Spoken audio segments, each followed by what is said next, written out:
Welcome everyone to what is sure going to be an exciting webinar. I'm Alex. I'm one of the creators of Ubinti, and this is the other Alex. This is the first in a series of these webinars that will be all about tips and tricks and advice for teachers in these new and interesting times. Before we get going, I'm just going to take a moment to tell you that Ubinti is the best thing since sliced bread. It's simple software for independent teachers to handle admin, sort of like MindBody, but way less complicated and expensive. Whether you're teaching in person or online or both, Ubinti can handle your registrations, payments, passes, memberships, waivers, attendance, and also emailing. With all of that, it's still really easy to use. It works on computers and phones, and there's nothing to download. So Ubinti can save you huge amounts of time, and you can focus on teaching. Now, without further ado, I'm really excited to introduce today's host. She's a yoga teacher herself, and she's been coaching lots of other teachers across the globe to build authentic businesses. She also produces an amazing weekly podcast about yoga business, where I got to meet her a few weeks ago. Of course, I'm talking about Amanda Kingsmith. Let's all welcome Amanda. Amanda, are you there? You want to take it away? Thank you so much, Alex and Alex. And yeah, I like Alex Kay said, I had them on the podcast a couple of weeks ago. It's not out yet. So if you do listen to MBM, it'll be out in a couple of weeks, in the next month or two. So I am super excited to be here. I'm going to start. Oh, I think you guys are all already muted, which is actually, I'm just going to start by muting everyone. If you have a question that you want to say, you can unmute yourself, or there's like a raise hand button, or you can just type it in the chat. But that way we'll just keep it so that there's no external noise and you don't have to worry about what you're doing while I'm talking. So, all right, so everyone is muted. You have the ability to unmute yourself at any time. So feel free to do so if you do want to say something. If you have a question, you can drop it in the chat as well. I'll be checking that as I go. And I'm really excited to talk to you guys about this topic today. So I'm going to share my screen. So we've got a little presentation here. And we'll put this into present mode so you don't have to stare at how many tabs I have open this morning. Cool, so welcome. Today we're going to be talking about long-term success with online offerings. And this is a really relevant conversation right now, and one that I'm excited to dive into with you guys, because I think everyone can probably relate to the fact that it has been a crazy, crazy 7 months. And it seems like at this point that sort of the life that many of us lived, prior to March, prior to February, that type of thing, prior to the pandemic is not really going to come back in the same way. And so what we're going to talk about today is ways that we can take our business online, and ways that we can have long-term success with this. So I'll start by just introducing myself. I know Alex introduced me, but just to give you a quick overview of who I am, I'm a 500-hour registered yoga teacher. I'm a yoga studio manager and consultant. I also work with yoga teachers. I'm a 500-hour registered yoga teacher myself, so I really understand what it's like to be a yoga teacher. I'm also a business graduate, a business geek, and a business coach. And then I'm also a digital nomad, or was formerly a digital nomad. So I was actually living in Panama when the pandemic hit. My husband and I had an apartment down in Panama City, and we came back to Canada, where I'm from and where I'm based, part of the year normally. So I'm currently in interior British Columbia. I'm normally joining from Alberta, but Alberta gets pretty cold this time of year. I know there's a couple people from Alberta, so they know what I'm talking about. The snow has already come. So that's me. And if you have any questions, of course, you can just let me know. You can ask along the way. And let's dive into it. So let's talk a little bit about yoga before the pandemic. You guys know, since you were teaching, it looked very much like in-person classes, yoga teachers working at studios, probably more than one studio for many of you, especially if you're full-time teachers. A lot of walking around the room, hands-on assist perhaps. These were things that were taught in my 300-hour teacher training that I just finished up about a year ago, or a year and a half ago at this point. Pain in studio was pretty popular. Of course, there was use of change rooms, use of bathrooms, and use of props. It's crazy to think of a world without that prior to this. And for most studios, it was as many students as could fit in the room. Now, pandemic hits, And we do a 360-degree switch in business model, which was pretty crazy. Studio doors closed and everything went online. So yoga teachers, studio owners, everyone went online. We have a lot more leaner teams and of course less revenue, which is what most industries and businesses have been experiencing over the last 7-8 months at this point. We also have more yoga teachers working for themselves, which I think is a pretty cool silver lining about this whole thing. All right, so how reopening is impacting yoga. So I know we're from all different places here, and reopening is not happening on sort of a universal basis. It's sort of happening, it's different country to country and state to state, province to province, all of that good stuff. But speaking from working with studios in Canada and parts of the US, basically reopening is looking like 2 meters or 6 feet physical distancing, minimal spaces for studios, additional cleaning policies, no props, no assists, no teachers walking around because of the distancing. Some places have mandatory masks, if not actually while you're practicing, at least like to and from the studio. And then live streaming classes while having people in person. That's something that the studios that I work with have been doing, is sort of this hybrid model. And then smaller classes means less revenue, means smaller teams. And it's kind of interesting. I mean, one of the studios that I work with, we used to have a capacity of 35 people, and the studio was often, pretty full, 25 to 30 people in classes. And now, because part of the studio is reserved for the live stream space, and then we have to have the 2 meters or the 6 feet in between each mat, we only have space for a max of 10 people in the room. So when you think about that in terms of like the revenue that the studio can make, it's pretty different. And as yoga teachers, this impacts us hugely because our studios, which are often our employers, have been hit pretty hard and in a big way. And so it kind of changes the way that we interact with these businesses that have, formerly or currently are our employers. And so what's next? I mean, quite honestly, I wish I had a crystal ball. I wish I, knew what the future held. I don't. So a lot of this is kind of just my thinking ahead and me thinking about what I've seen working in the industry and what I've seen not working in the industry, and kind of just what I'm seeing shifting for yoga teachers, for you guys. And so I think that the shift as teachers is here to stay. I think that we need to really be flexible and shift with the way that the industry is shifting. And I personally think the online world is not going away. And so we can either work with it or we can kind of fight against it. And I'm assuming that if you're here today joining me for this webinar, you're probably not fighting against it. You're probably, teaching online or trying to teach online or trying to shift your business online in some capacity. And so I'm here today to talk about different ways that we can do that and different ways that we can do it in a long-term sustainable fashion. All right, so why online yoga? Other than the fact that we've been kind of forced into it through this global crisis, there's a couple of reasons that I really love online yoga and that I think, you guys hopefully should too. So one is you can reach more people across the world. So formerly as yoga teachers, we were really limited to our geographical location. So if you're a yoga teacher in Philadelphia, Pennsylvania, you can really only reach people in Philly, maybe some people in Pennsylvania, but the reality is like even narrower than that, probably like a 5-mile radius kind of around where you teach or where you're based in the city.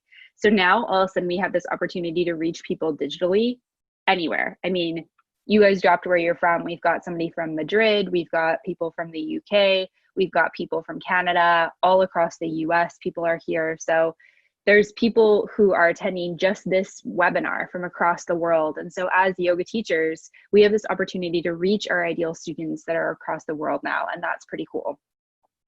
We also have the opportunity to make money from our homes or anywhere that we want to be in the world. And, my love of travel actually came before my love of yoga. And when I became a yoga teacher, I immediately looked at how I could start blending the two.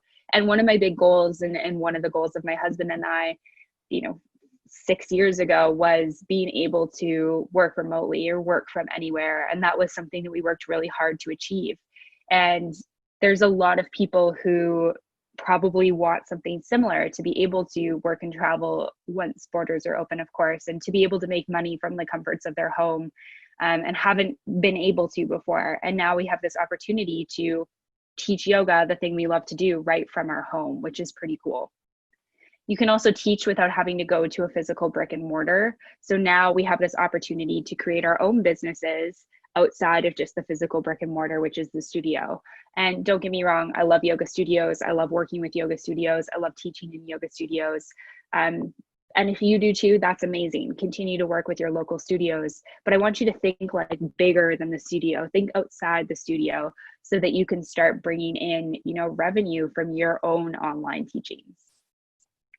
And then finally, as a yoga teacher, you have a real opportunity to build your own business, be your own boss, and make more revenue than you did working at multiple yoga studios and running around like a crazy person. I know when I was teaching, I didn't teach full-time for very long, but when I was just running around like crazy. I was living down in Atlanta, Georgia, just all around the city. And I was like, nope, this isn't for me pretty quick. And I know a lot of you have been hustling prior to this. You were just all over the place. And so now we have this opportunity to kind of take that and teach more from one specific place, which is our home or from our online space. All right, so let's talk about 5 ways to take your yoga business online. And with each of these, I want to talk about how you can create long-term success with them. And as we go, if you have any questions, feel free to just drop them in the chat. I'll either catch them as we go or I'll catch them at the end, whatever works best. All right. Number 1, live stream classes. I think this is one that most of you at this point are probably familiar with, but let's talk about it just for a couple minutes. All right, so this can be for a studio or on your own, or you can do a blend of both depending on your agreement with the studio, where maybe you teach like a couple classes with the studio online live stream per week, and then you also do your own stuff that's live stream. And with more and more studios shutting their doors, pivoting, shrinking their teams, there's definitely an opportunity for you to teach your own independent live stream classes. Honestly, unless you have a non-compete clause, which is not super common in the yoga industry, not unheard of, but not super common, there should be no reason that you can't teach your own independent classes to your students. If you've been teaching for a while and have a following, it might be time to branch out and teach your own classes. I know a yoga teacher who lives in my home community in Alberta, and she's a really popular yoga teacher. She's run teacher trainings in India, Bali, and Banff, and she's got students around the world. And so she started a live stream schedule, and it's been super successful for her because she's able to reconnect with all these students that she's taught over the years. She has a big following, and so for her, the studio that she taught at previously closed its doors, and she just set up her own schedule, posted it on social, emailed it out, and now she's got a pretty good attendance rate with that. So it's definitely possible to create your own thing with live stream classes. And this is, always super helpful if you've been teaching for a little bit and you have a couple students that are there to back you. As long as you set a reasonable schedule, have at least 5 to 10 dedicated students, and are charging for your offerings, this can be a super lucrative way to teach.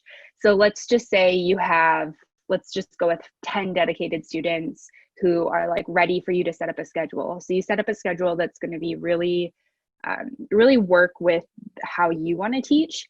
You have 10 people attending, say you're charging, let's just use easy math, like $10, that's $100 a class.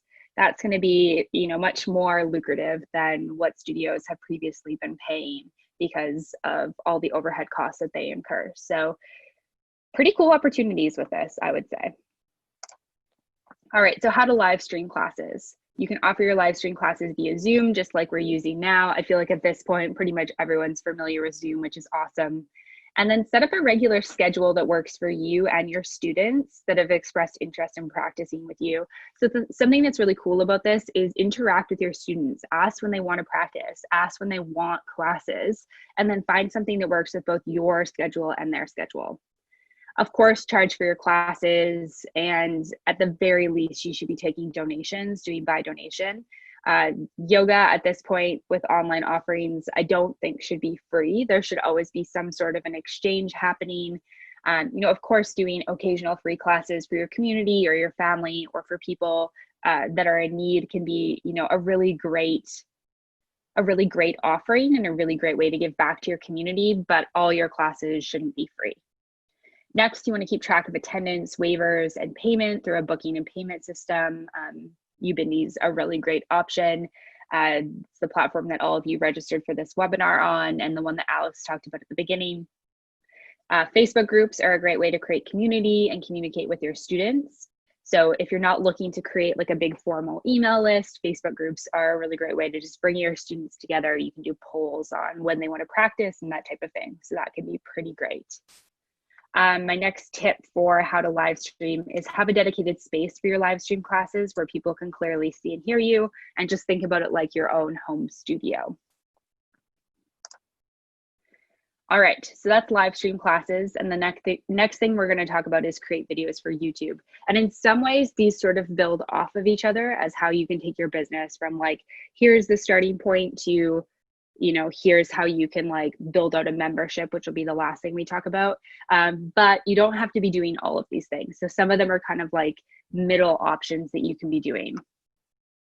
So with videos for YouTube, so YouTube works as a search engine similar to Google, and it's a really great place to find your students or to get to know your students. So if you are newer, or maybe you don't have a big following, or maybe you were just teaching at studios beforehand and you weren't exactly set up in a position where you had a bunch of email addresses or you have contact with your students, creating some small videos for YouTube can be a really great way to find your students who are not in your geographic location.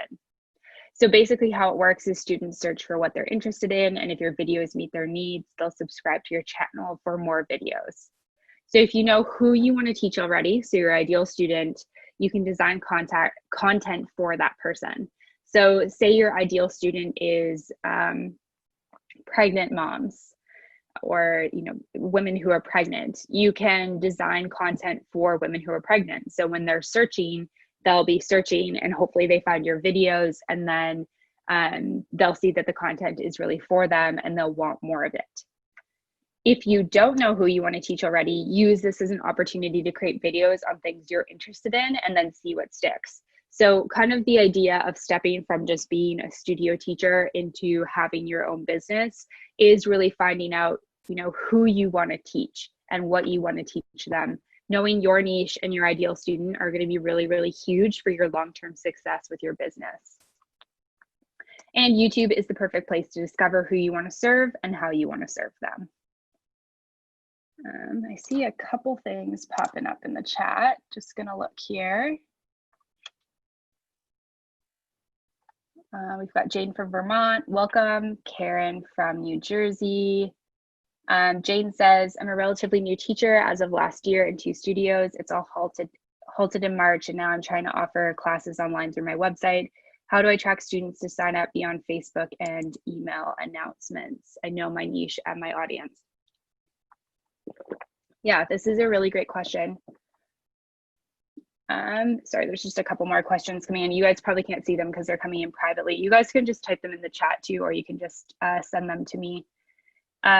So if you want to attract students beyond Facebook and email announcements, so you can do some paid advertising. I know that that's a little bit can be tough in a time like this, is putting out that money, but you want to think about that as an investment. So if you know your niche and your audience, ideally you should be working to get the people who are on your Facebook and on your email to be that ideal audience and to be the people who are interested in what you're offering. Because you don't really need a big list. If you have, pregnant moms on your list and that's what you're teaching and that's the programs you're creating, those people are probably going to sign up for what you're offering. So I think really honing in on who you're attracting. So making sure that all your messaging, all your branding is really reaching those people, and then really nurturing them, just taking the time to communicate with them and get to know them.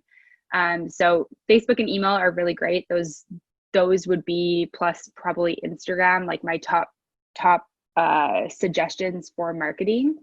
And then just really, really nurturing them, maybe offering, some free webinars like this, but maybe more of like a teaching demo. So something small, not just giving your classes away for free, and then giving them an offer at the end can be something that's really helpful.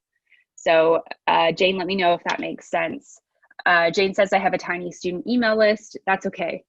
Work on growing your email list. So something that can be really helpful is offering a freebie.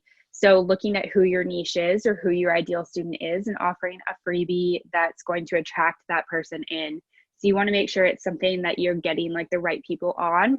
It doesn't matter if you have like 1,000 people or 100 people, it's really about the quality of the people.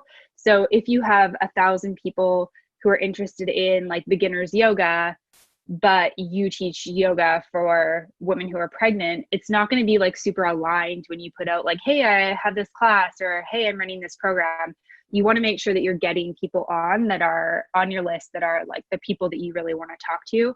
And so creating a freebie for them that is going to be related to what they want is going to be the most helpful for that. So hopefully that's helpful. Ashley asked, is YouTube free? Yes, YouTube is free. You can put videos on for free, which is why it's a really great way to start building up a little bit of an audience. So yeah, thanks for that question. All right. So that's how you create videos for YouTube. All right, how to build your audience with YouTube. So here's a couple ways that you can do this. So you can use your YouTube channel as a way to showcase your offerings and your teaching style. So what I would do is teach shorter classes and how-to videos related to your ideal student and the niche you want to teach, or kind of testing out what you think you want to teach. You want to share your YouTube classes wherever you can to grow your channel. So use your social media platforms, use your email list. If you have one, let people know what you're doing. Even telling your friends and family can be really helpful. I think this is one thing that I really struggled with when I started was like telling people what I was doing. And there was lots of people who were willing to, you know, share my content and tell other people what I was doing and tell like-minded friends and that type of thing. But I just was really hesitant to actually tell people. So that's a really good way for getting your stuff out there. Tell people what you're doing. Like I talked about before, an email opt-in can be really great. And this is a really great way to build your audience with YouTube and actually convert people to students. So one like kind of key piece with this free element of YouTube is you want to show off your teaching style. You want to teach shorter classes, how-to videos, and then have an email opt-in in the description of each of your videos so that you can get people on your list. And just like I mentioned before, it doesn't matter if you have a gigantic list or a small list, it's about the quality of who's on your list. So you want to have people that are really interested in what you have to say. And so maybe I'll use a different example since I used the pregnant women before. Say you want to teach, women in their 50s. You want to create something that's going to be a little freebie for people where there's like, you know, so say you're creating it's like a 5-minute chair yoga video. So maybe in the description, you say like, oh, sign up here to get your 20-minute free chair yoga video. So anyone who likes that video would sign on. Or maybe it's something more specific to what women are going through in their 50s, like menopause or something like that. So knowing your market is going to be important with this. If you're just kind of gauging who it is, maybe you just start with giving them like a 30-minute free video, whereas like your videos on YouTube are between 5 and 15 minutes long. So putting that email opt-in in the description can be really helpful to get that people on your email list. And then you can do that from your email list, you can nurture them. So you can use email to share your paid offerings with your students. So when somebody comes to YouTube, if they're looking in the description, they're probably not going to just go buy something. So you kind of want to have this email as this intermediary to kind of help you with, building out your sales funnel. All right, ways to make money off YouTube. This is a question that I get quite a bit when I talk about YouTube. So there's a couple different ways. One, you can grow your audience so that you make ad revenue. This is definitely the hardest. I mean, it takes a lot of videos, a lot of people watching, and a lot of people subscribing to make ad revenue. And saying that, it's not impossible. And if that's something you want to do, I would say set that as your goal and go for it. Who am I to tell you you can't do that? Next, you can partner with companies that you love to get sponsorships or affiliate deals, and you can share that with your audience. Again, this is going to be like most beneficial if you have a bigger audience.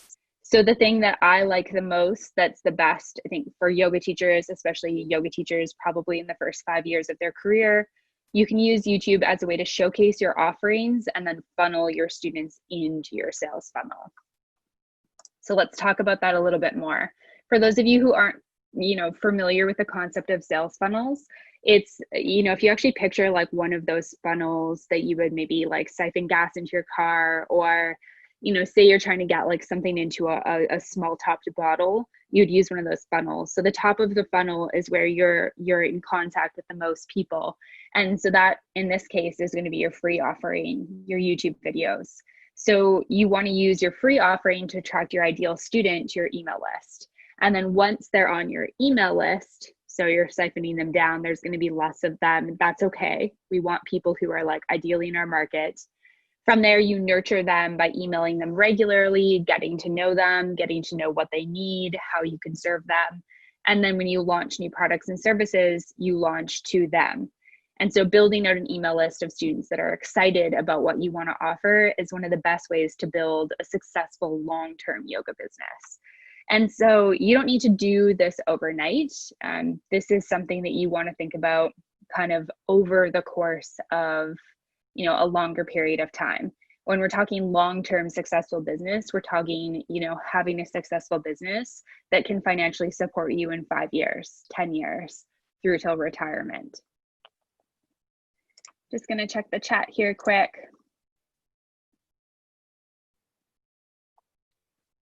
Alex says people can also put a link to their Ubindi schedule in the YouTube description to encourage people to sign up for live classes, because when a person joins a class on Ubindi, they're on their list.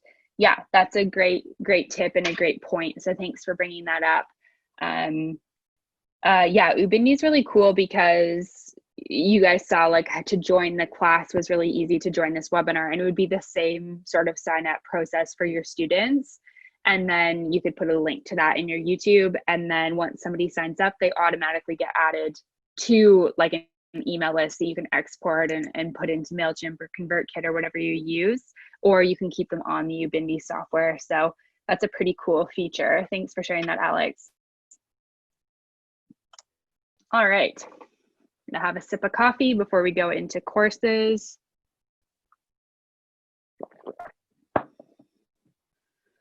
All right, so the next thing that you can do is create a course.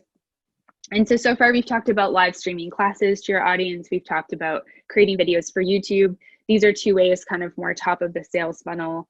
Create a course is something that you might want to do once you've got a couple more students that are engaging with you and you really know your target market and what they want. Okay, so once you have a group of dedicated students, you're ready to create a course. A course is a more specific learning opportunity. It focuses on a certain topic and dives deep into that topic. Courses are really fun. Courses are fun to create. Courses are fun to host, and courses are fun to do. I'm sure most of you guys have done courses, and it's fun to just be a student and dive really deep into something specific. And this is the opportunity to create something that your students are excited about, something that they really want to dive deeper in and that they want to learn. They can be small, like 4 weeks to deeper back bends, or of course they can be longer, something like prenatal yoga to support you through your pregnancy. They can also be live, so something where there's some pre-recorded parts, but you go like week by week, more like a registered program, or something that can be more on demand or go at your own pace. So there's lots of different formats that you can do with courses. And having a dedicated course that's specific to your audience and your niche is a great way to have evergreen content that you offer. So one of the things that I teach quite often, and if you've listened to my podcast, I talk about, is the idea of having a signature offering. A signature offering is something that you offer uniquely to your audience. It's something that your ideal student loves. It's in line with your niche. And a course can be something like this. It's something that maybe you keep on your website that people can consistently sign up for. Maybe you do a couple launches of it, so you open and close your cart. And it's something that can really, you put a lot of effort into creating it, but it's something that if you have, more ideal students that you're getting to know, more classes you're offering, that you can kind of consistently be selling, which is one of the things we look at for long-term success, is having something that can kind of, something that you've created and put the work into that can work for you in the future. So I never use the concept of passive income because I personally don't believe in that. I think all things that we create take time and effort, especially all things, that are worth creating. But I love the idea of having something that's a bit more evergreen, i.e. it's going to last and live a little bit longer.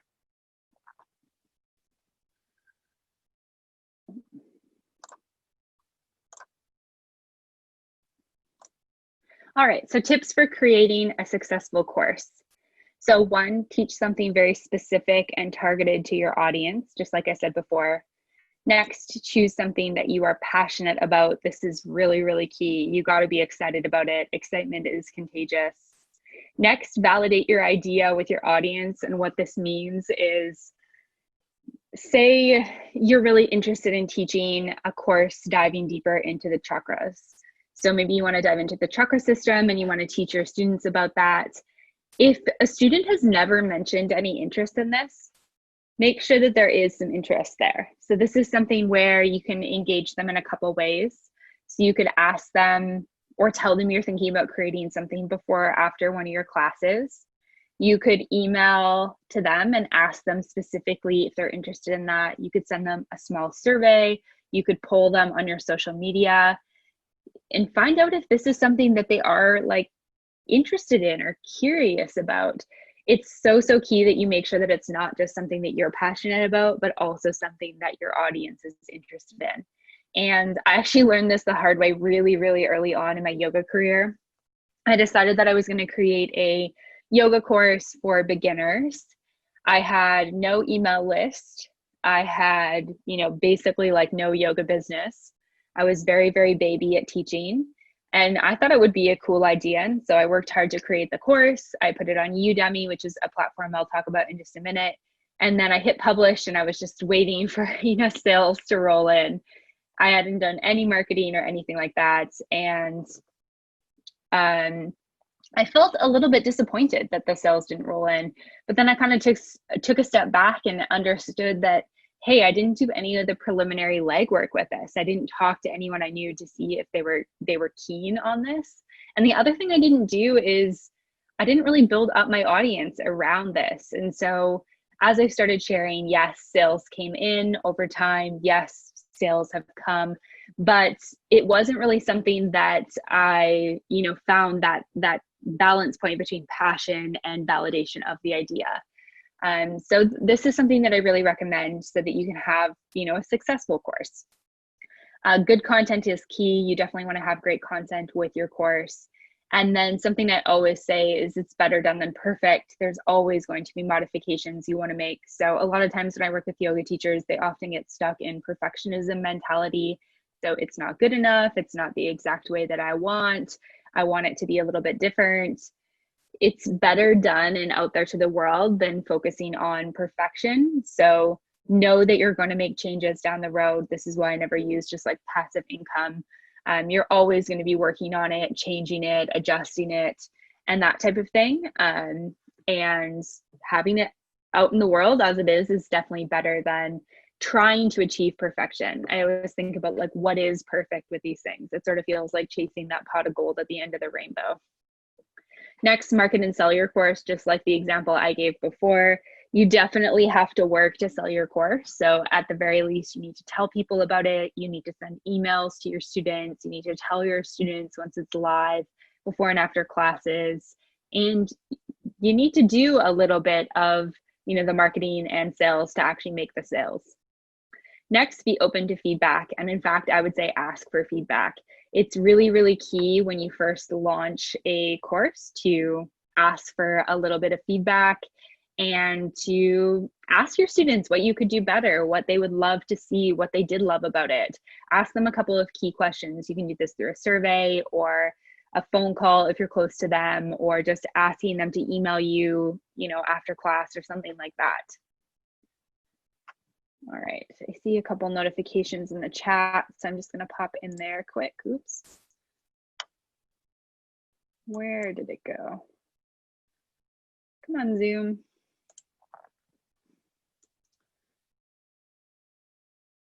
All right, for some reason it's not showing me the chat, so I'll come back to that in a minute. All right, so course platforms is what we're going to talk about next. So there's a couple of main ones that I want to share here today if you are interested in creating a course or maybe working towards creating a course in the future.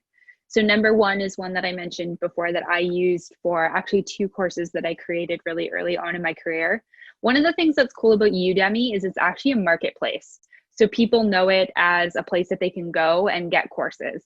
And so people are often searching for things. Udemy will do some promotions for you. This is definitely like a great option if you have a smaller list or a smaller following, or you don't have as much opportunity to do the validation and the research piece or talk to your students. One thing to be aware with this is that Udemy takes a cut, like a pretty significant cut of your sales. So this is the one where you're going to make the least money on. And so, you know, of course, they help you with sales. So that's why they do that, but you are going to make the least money on it. I would say if you have even a small email list of dedicated students who you know what they're interested in and you've really honed into your students and your niche, I would say one of the other options are going to be the best options for you. Thinkific and Teachable are really, really similar. For my courses, I use Teachable. I really love it. It's a great option. It's affordable for small business owners and for yoga teachers, and it's super functional in terms of courses. Now, Kajabi is the most expensive option here. This is definitely more of a level up. You want to be making like a pretty solid income if you're going to be using Kajabi, or you know, have the ability to make that type of investment. But Kajabi is super comprehensive. It does a ton of cool stuff. It's got a lot of options, and yeah, it's a really great platform. So yeah, the 4 here are Udemy, Thinkific, you can see right here in the corner of the screenshot, Teachable, and Kajabi. And just once again, Udemy is more of a marketplace. Thinkific and Teachable are mid-range. Teachable is the one I use, and Kajabi is more of a higher end one. If you guys have any questions about those, just let me know. Well, here we go. I can see the chat now. One sec. Let's answer some questions. Ashley says, is there a difference between a course and a workshop? This is a great question, Ashley. So yes, I would say yes, there is. So to me, I think of a workshop as more of a one-time offering that's going to last probably 2 to 3 hours, maybe a half day, but probably more 2 to 3 hours. Just depending on where you're located and what you're offering, it's probably between the price points of like $35 and $65-ish. And the workshop is going to hone in on something really specific. So you could do something like the example I used with the chakras. That's a great example, even like deepening back bends. The major difference is that the course is going to be a little bit longer than the workshop. So if you have a signature workshop or a couple of signature workshops that you like, seeing if any of your students would be interested in kind of an expanded version or a do-it-yourself version could be really cool. So courses are often like pre-recorded content. So you would do a lot of the work for it beforehand. You upload it so that people can go through it in steps. So something like a chakra course that could be cool would be, you know, maybe having like a lecture kind of like we're doing, or like a webinar with a PowerPoint on each different type of chakra. And then maybe you have like a practice for how they can tune into that, maybe with like the mantras and the colors and different, you know, physical asana that can help people like get into that. And then maybe there's like a worksheet with it. So it's going to be a bit more comprehensive, and you would do that probably for each chakra. And then when I was saying you can do like live courses or on-demand courses. So normally live courses will run from like, say it would be like 6 weeks to deepen your knowledge of the chakra system.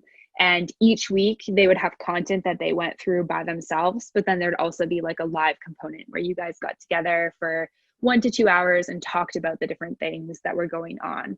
So with a course, it's likely going to be a higher price point. It probably should be a higher price point than what you're going to charge for the workshop. It's not going to be as much live. There's going to be a little bit more back end stuff. And it can be something that, you know, maybe lives on your website. So maybe you have this like pretty comprehensive course. Let's say it's like $350 for this. Maybe your workshop's $50. So you do your 2-hour workshop that's like an intro to the chakras. And then people who are interested in that, you would market your course to. That's kind of how I would see those two interacting together. So I hope that that's helpful. Julie, hi, Julie. Julie says, hi, Amanda, what is a good way to get people to grow a social media following that actually converts to sales? I've just done my first paid ad, but it seems not to move much. I'm also not crystal clear on my desired client, so that's one for me to start on. Yeah, this is an interesting question. I feel like social media is really changing a lot. And honestly, like, I don't really know that it's in a good way. So I find social media is not super personal. But the biggest things you can do to start to engage people is to ask them a question in your posts. So ask them what they think, or get to know them a little bit. People who are responding, make sure you're engaging with those people. So write back, follow them, see what they're up to. And if they seem kind of in line with like who you're looking to engage with, send them a private message. I think that that's a really great way to start interacting with people. I think with, you know, the unfortunateness of cancel culture and stuff right now, and just how heated people are and how tense people are on social media, I think there's a lot of people who are scared to kind of like raise their hand and say something. So if people do communicate with you, engaging them in more of a conversation can be really helpful. And then, you know, if people are direct messaging you with questions or anything like that, you know, offering them any services or resources that you have, seeing if you can get them on your email list. I find that like getting emails is the way I feel like the most cared for as like somebody else's student. And it's also the way that I feel like I can nurture my students the best and my people the best, is to send emails. So I think being able to get them onto your email list can be really helpful. In terms of growing a social media following, knowing who you're talking to is going to be really key. And then just being consistent with the things you're putting out there, doing a bit of hashtag research, and just being patient. It happens pretty slow these days. And just know that it's more quality over quantity. So getting one quality follower in a day who's actually interested in what you have to say is going to be better than 100 people who are robots on the internet. So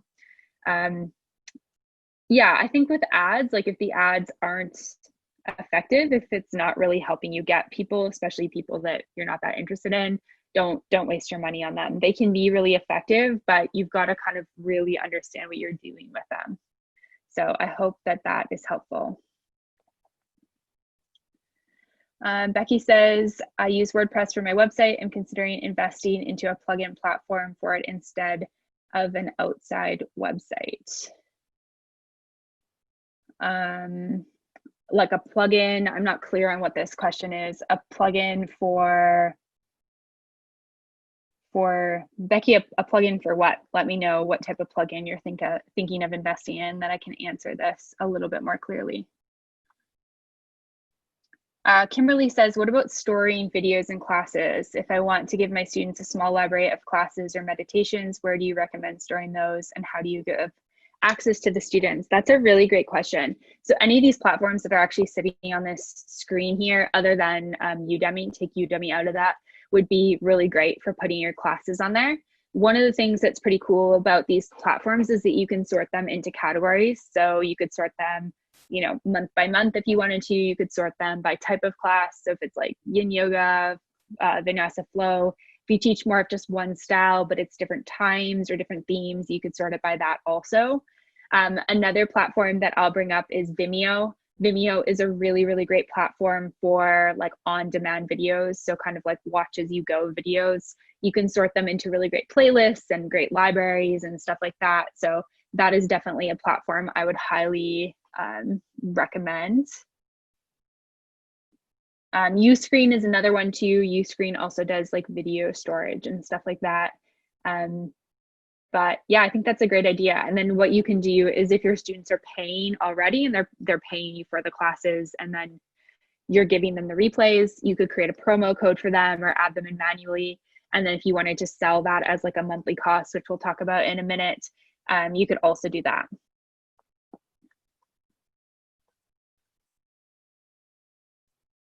Sandra says, if you do a course and sell it on one of the platforms, can you use any music on it? Or do you have to pay a fee for the music? Music is a little bit tricky. If you're using music, you just want to make sure you're using royalty-free music.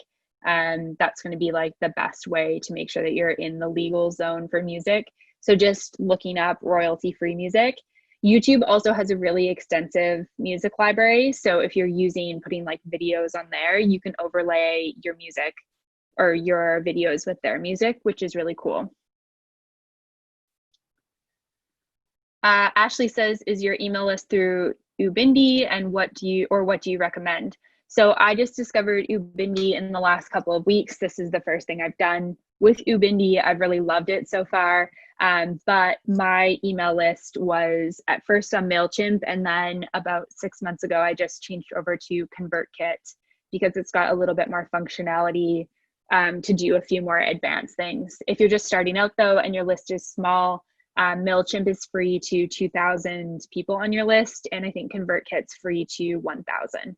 So those are the ones that I use, but Ubindi seems like a great option just from what I've discovered so far, and I'm sure Alex can chime in a bit more with the functionality with emails and stuff like that. Becky says, for the courses, instead of a website like Udemy, we can build the courses directly into our website with a WordPress plugin. Yeah, you can build courses into your website. It's not going to be as simple as a plugin from my understanding. So I think what's going to be probably easiest and most affordable is going to be, linking your menu to your course and then just having it take your student to the page. You can get like link redirects set up and stuff like that, and set up really great links through like Kajabi, Teachable, Thinkific. Kajabi does a really, really good job at website integration, especially with WordPress. This is part of why it's more expensive, is that you can actually have them like click on something and people don't really even know that they're going to Kajabi because the domain looks like super smooth. So yeah, these platforms integrate pretty nicely. Jane says, I'm on Offering Tree for my website where my email list is. Should I stay there if my email list is small? Jane, as you know, I love Offering Tree. I love their team. I love everything they offer. I think that they do a fabulous job with integrating email lists. So especially if your list is small, it's going to be easy to just stay there. And they do really great integration. So I would personally just stay there if I was you. But of course, it's your decision. Jesse says, with uploading to Vimeo and these platforms, how do you give access to people for X amount of time? I use Vimeo presently, but have a link and password to access. How do you create it so you can easily remove access without having to go back and change each password? Honestly, I don't know the answer to this question. I very, very basic understanding of Vimeo. I would reach out to Vimeo support, see if you can set up a call with somebody who works for Vimeo and see if you can tell them what you're doing and then like have them walk you through the different options for Vimeo. In terms of other options on Vimeo, the on demand is really great. You can give people like monthly access. So that could be something that you could do. Jesse added, what do you do on other platforms? So for me personally, I have videos on YouTube, which people have access to. I have courses on Udemy, like I mentioned, which once you purchase, you have forever access to. And then I have courses on Teachable, which again, you have forever access to. In terms of the studios that I work with, they both have videos on Vimeo, and they have theirs set up so that when people don't have monthly memberships anymore, they lose their access to the Vimeo videos. So it actually integrates like with the software. So they use, one studio uses a software called Cowtinker, and the other one uses MindBody Online, and uses like the on-demand side of things with Vimeo. So that's sort of what I've been doing. I think that if you can integrate with, if it's possible to integrate with other software you're using, that can be helpful. But I think it would be best, Vimeo has great support. So I would just reach out to them and see if you can get an answer from them, just so I'm not steering you in the wrong direction. Awesome. Really great questions. Thanks, everyone. Feel free to keep dropping them in. I'll check back soon. We've got 2 more things I want to get through, and then we'll be entirely into questions. So the next one is offer online privates. So this is another option you can do if you're, building out some videos, doing some classes. Maybe you're not feeling like courses is for you or for your students. Offering online privates is a really, really great way to create a successful long-term business. So you can offer these via Zoom the same way you offer group classes. It's just going to be more of a one-on-one experience. If you've been teaching for a few years and have a strong student base, it might be time to start offering them one-on-one sessions. Or if you were offering one-on-one sessions before the pandemic and you haven't transitioned your clients over, it might be time to work at doing that, because then you can serve them from your home and from their home. And that's a really great way to be able to continue the work that you do. Caveat is, I understand for some one-on-ones, this can be highly challenging, especially if you're relying on some form of touch. But one-on-one sessions are great if you specialize in something or have training outside of just your registered yoga teacher training certificate that you can blend with your privates. So things like myofascial release, or maybe you do some ball rolling, maybe you have like a personal training background, you integrate that. There's lots of things you can do with this. Maybe you're a nutritionist, or maybe you work in like something holistic. There's lots of things we can combine. And you can put together packages for single sessions or for multi-session packs so that this becomes a more sustainable source of income. I have a really, really, really good friend who is based out of Atlanta, Georgia, and she actually transitioned a couple years ago from teaching studio classes and privates. She was doing a blend to only teaching privates. And it's been, really great throughout the pandemic because she kept all of her clients. She transitioned most of them online. Some she's back in person with, but she was also able to add people to her roster of private clients. So she's busier than she was before. So there's definitely an opportunity and a need for this. So if it's something you've been interested in doing, sussing out if your students are keen, if they're interested, if they've got, something that they might want to work on, and then start telling them about it. That's the first key piece to this. All right, a couple tips for offering privates online. You can create an online booking calendar via Acuity, Schedulicity, Offering Tree, or similar software. Ubindi is another great option. And you can do this so that your customers can easily schedule and pay with you. So this is really key. Having a schedule so that you're not doing the admin back and forth is super important. You can lower prices from what you would charge in person, but don't lower them substantially. Don't give away your services for free. You're still doing a valuable service even over the internet. Have a good place to set up your device where you can be seen and heard. AirPods, just like I'm wearing, are really great for teaching online privates. So if you haven't been teaching a ton online and you're not in a position to invest in, a fancy microphone or a fancy camera, AirPods are a great start. Next, like I mentioned before, you want to tell people you offer privates online so that your students know they can connect with you from anywhere in the world. So this is key. Putting this on your social media, putting this on your out to your email list, sharing with people telling your friends and family, hey, I'm offering privates. If you know anyone who's interested, send them my way. And being able to have that booking calendar is going to be super key so that you can put your availability in. People can go and book it. They can pay right there and then even get the Zoom link. So all you have to do is show up and teach. One thing I found kind of over the years that I've been working on the business side of things is that, for a lot of us yoga teachers, we didn't get into yoga teaching to build a business. And I totally understand that. Your passion is teaching. You want to just show up and teach. And having a great software that can allow you to do that is going to be super helpful. All right, number 5, start a membership. And this is something we kind of briefly touched on earlier. So the idea of a membership is that you have, people in a group essentially that are paying a monthly fee. So yoga studios have been doing this for years. This would be like the monthly auto renew option. You know, your key members that pay one fee per month, they come as much as they want. They get access to all the content. So if you have a group of students that you know and love that you want to serve on a deeper level, this is a great opportunity to create recurring revenue in your business. With memberships, there's always going to be churn, which means people are going to come, people are going to go. But in general, hopefully you can keep like kind of a key base of people who are paying per month. A membership kind of allows you to blend a lot of what we just talked about into one monthly fee. So if you were offering maybe some freebie classes on YouTube, you could put essentially all your live stream classes into your membership. You could put some of your mini course content in there, and you know, you could really be offering your students everything for, you know, the monthly fee. And this is a great way to really like serve your clients in a way that doesn't get too complicated. If you clearly know your ideal student and your niche, it'll be easier to figure out what you offer in your membership and how you can best serve your student, and also how you can be unique, because there's a lot of memberships out there.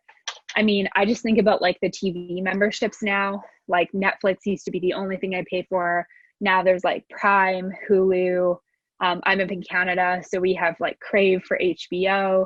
Apparently NBC is launching something. There's Disney Plus, and it's just kind of like, you know, you hit a point where there's only so many monthly memberships you can have. So we kind of have to pick and choose outside of Netflix what we want to pay for. And so people are going to be the same way. There's only so many, you know, yoga memberships or fitness memberships that they can have. So understanding who you really target and what you want to work with them on each month is going to be super helpful.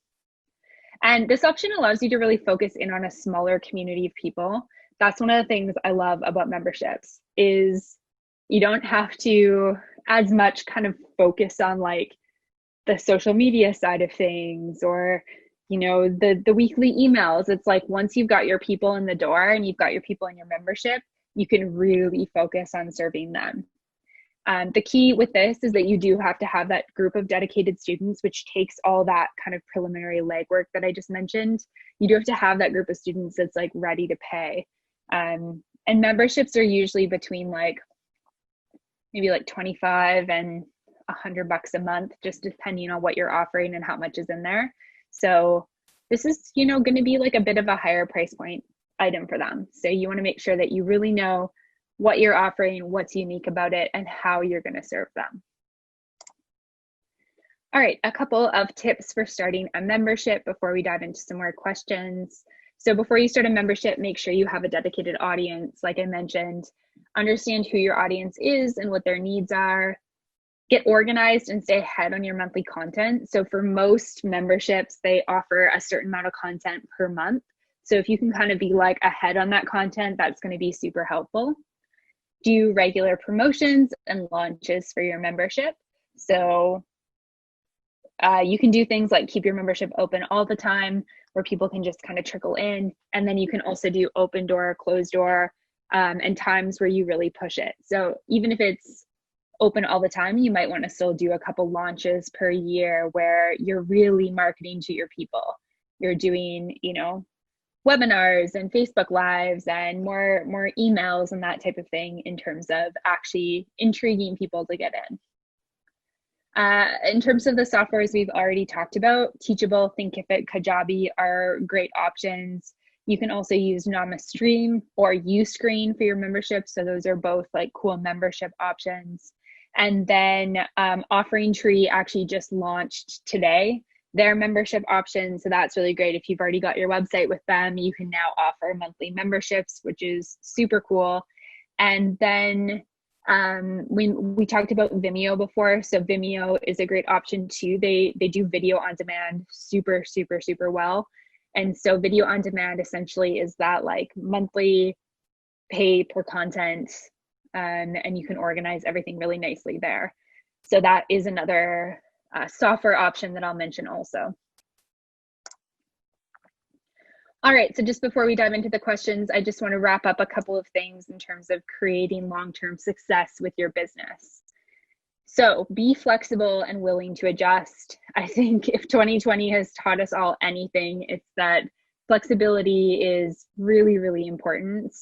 Being willing to adjust and pivot is super, super key. And I think that this applies to all times, not just when we're reacting to a crisis. Being able to be flexible and willing to adjust is going to be really key for our business in general. Next, determine your niche. Find your ideal student that fits in that niche and teach to them. This is really key for long-term success. And there's a saying that kind of says, if you're trying to attract everyone, you're actually attracting no one. And this one is a hard one for me. Like, I like to be liked by people. I think that that's pretty common for most of us. And there's this idea of like, oh, well, I want to serve as many people as I can. And yes, of course we do as yoga teachers. However, we're going to serve our students best by serving the people who are in our niche, who we are really offering, classes to. Next, create a business that has a variety of offerings, both online and offline. So we talked a lot about online today. I certainly don't think that like in-person offerings are dead. I don't think yoga studios are dead. I don't think yoga in person's dead. I think that all of that is slowly coming back. However, what I wanted to focus on today was this idea that I don't think online's necessarily going away, even once, we're kind of out of this whole pandemic. Consistently look at what is working and what isn't working, and then make changes as necessary. So part of being an entrepreneur, solopreneur, a yoga entrepreneur is that we always have to be willing to kind of try things. And if something's not working, look at what's not working, reevaluate, and then make changes. Sometimes we commit to something or we think something's going to be the thing we want to do. And then it turns out that like, we don't love that, or it's not really feeling like it's fitting. So it's always good to adjust. Next, be confident in your offerings and charge for your services. Some free is of course fine, but everything shouldn't be free. This is one of the things I saw like the most, especially kind of in March and April, was just so many yoga teachers wanting to serve their students by giving them classes for free. And it's really a beautiful thing because we were in a really scary crisis at that point. But over the last couple of months, I've still seen lots of people that are just charging for free. They don't have any money to pay their own rent or to buy, their own groceries. And we need to be thriving as yoga teachers to serve our students best. So understand the value of what you have to teach and what you have to share. It's super, super important. All right, that is all from me. I'm gonna actually stop this share so that I can see people again and look at a couple of these questions. So if you have questions before we wrap up,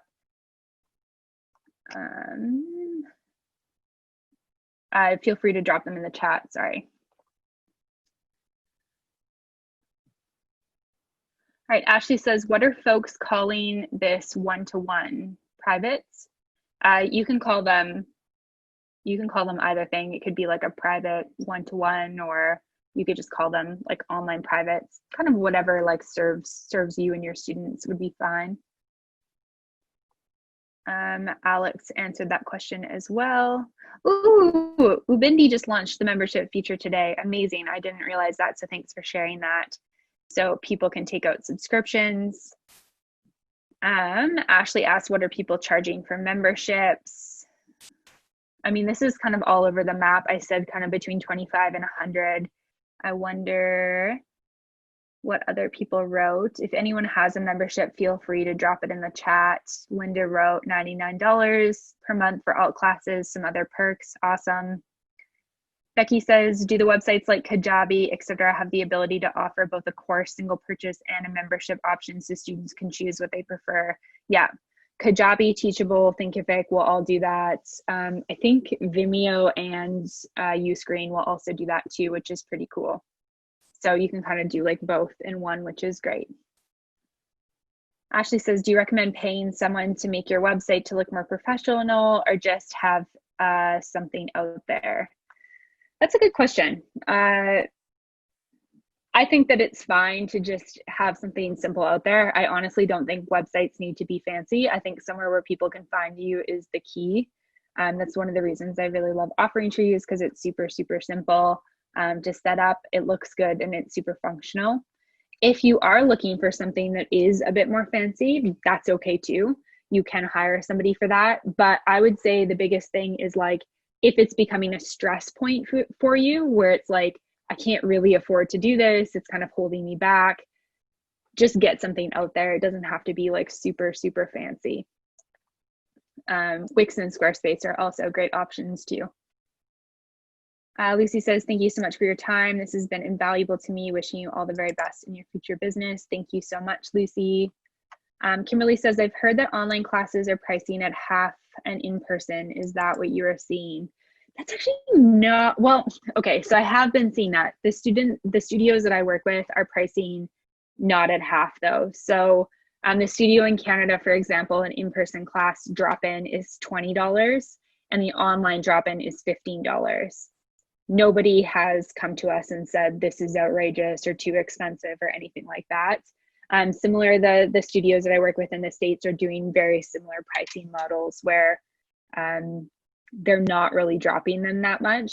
In terms of what I've seen with more teachers, I've seen teachers charging, $5 per class, $10 per class. And I think that $5 is pretty low. I think knowing your market is really, really key, but everything kind of in my instincts and my gut says that that's too low. I see a couple people shaking their heads, yeah, in agreement. So I think that, yeah, more people shaking their heads. So let's just say like $5 per class is way too low. Like we go through quite a bit of training as yoga teachers. Like we offer a really amazing service to people. So let's make sure we value it at that. I think even as individual yoga teachers, we don't need to be cutting our prices that much. So I think just really kind of trusting your gut is going to be really important. Becky says, I'm charging the same for both online and live, not having any issues. Awesome. That's great to hear. Jane says, I just moved from 8 to 10 now and people are paying. Yeah, of course. I mean, people value things they pay for, right? Like sometimes it's almost thinking about your own buyer experience. And sometimes if I'm not paying anything or it's really cheap, sometimes I value it as cheap, right? And Jane, your yoga is not cheap.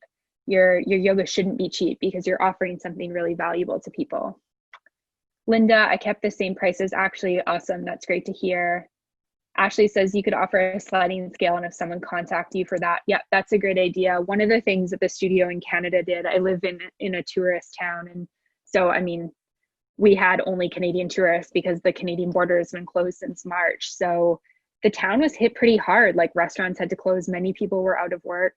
And so what we did is we put a thing on our website that says like, if you've been financially hit by the pandemic, send us an email. We've got like an affordable rate. And the affordable rate is for like a monthly membership is $49 a month versus our normal one at $95. So it's cut almost in half, which is pretty generous. But people have to email us for that. It's not advertised on the website. They have to email us and say like, hey, I don't have a job right now and I want to keep practicing. And like, of course, we're willing to put them on that. So yeah, offering something like an ability for somebody to reach out if they've been financially impacted or if they're financially struggling in general can be really, really helpful. So thank you for that. I love that idea. Kimberly says, thank you. Thanks everyone. Truly appreciate the feedback. Jane says, thank you. This has been great. I just joined your email list from your website. Thanks, Jane. Amazing. Does anybody have any more questions before I pass it back to Alex to wrap things up and maybe say a few final words? Ashley says, that was awesome. Thank you. Alexis says, thank you. Thank you all for being here.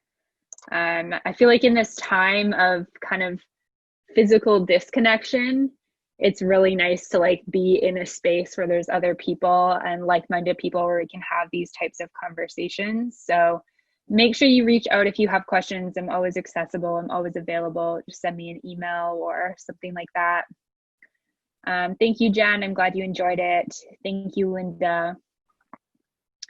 Alex, I'll pass it back to you. Any final words before we finish this up? Just that this was really, really great. And I thank you so much for doing this. I think a lot of people got a lot of good stuff out of it.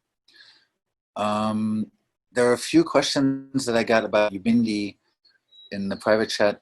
We do sort of once a week live Q&A things about Ubindi where basically it's me or the other Alex answering questions. I think I'll put the link in the chat if people want to sign up for any one of those.